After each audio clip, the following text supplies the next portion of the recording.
મિત્રો વાત કરીએ શેર બજારના રોકાણકારો દેશના સૌથી મોટા exchange national stock exchange NSC ના આઈપીઓ ની આતુરતાથી રાહ જોઈ રહ્યા છે. તે હવે વાસ્તવિકતાની નજીક હોય તેવું લાગી રહ્યું છે. એટલે કે એનએસસી નો આઈપીઓ હવે ટૂંક સમયમાં જોવા મળશે. અને કોમેન્ટ કરીને જણાવજો કે તમે પણ આઈપીઓ માં રોકાણ કરો છો કે નહીં.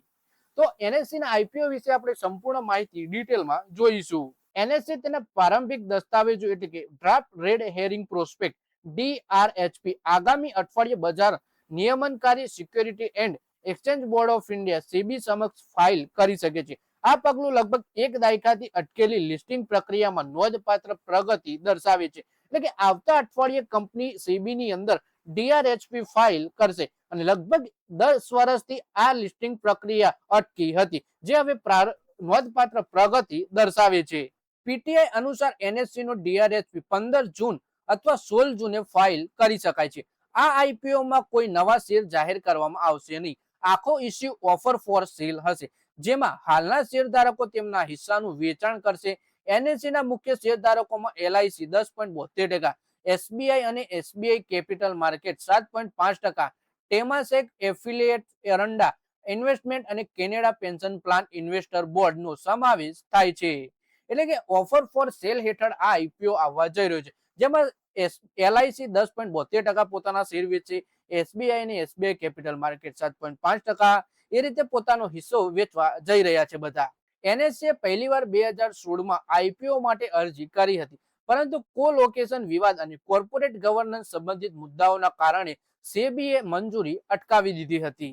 ત્યારબાદ એક્સચેન્જે અનેક સુધારાત્મક પગલાં લીધા અને સતત નિયમનકારી મંજૂરી માંગી. જાન્યુઆરી 2026 માં સેબી તરફથી નો ઓબ્જેક્શન સર્ટિફિકેટ મળ્યા બાદ આઈપીઓ પ્રક્રિયા હવે ફરીથી ગતિ પકડી રહી છે. બજાર નિષ્ણાંતોના મતે અનલિસ્ટેડ માર્કેટમાં એનએસસી નું મૂલ્યાંકન 5 લાખ કરોડથી વધુ છે. એક્સચેન્જમાં આશરે 1.8 લાખ શેરધારકો છે. કોલોકેશન કેસના ઉકેલવા માટે એનએસસી 2025 માં 1388 કરોડનો સેટલમેન્ટ પ્રસ્તાવ રજૂ કર્યો હતો, જે તેના આઈપીઓ ના માર્ગમાં એક મોટો અવરોધ માનવામાં આવતો હતો. તો મિત્રો, આ વિડીયોમાં આપણે વાત કરી એનએસસી ના આઈપીઓ વિશે, જેમાં કંપની 15 જૂન અથવા પછી 16 જૂનના દિવસે DRHP ફાઇલ કરી શકે છે સેબીમાં. અને આ 10 વર્ષથી આઈપીઓ ની પ્રક્રિયા અટકી રહી હતી, જે હવે આપણને તેજી પકડતી જોવા મળી શકે છે. અને જો બજારમાં એનએસસી લિસ્ટ થાય છે તો પછી રોકાણકારોને બે ઓપ્શન મળશે. અત્યારે ફક્ત બીએસસી જ શેર બજારમાં ટ્રેડ થતું જોવા મળે છે, પણ જો એનએસસી શેર બજારમાં લિસ્ટ થઈ જાય છે તો રોકાણકારોને ઓપ્શન મળી જાય છે કે એનએસસી માં રોકાણ કરવું કે પછી બીએસસી માં રોકાણ કરવું. અને એક્સચેન્જ બીએસસી ના શેરે પણ રોકાણકારોને મલ્ટીબેગર રિટર્ન આપ્યું છે.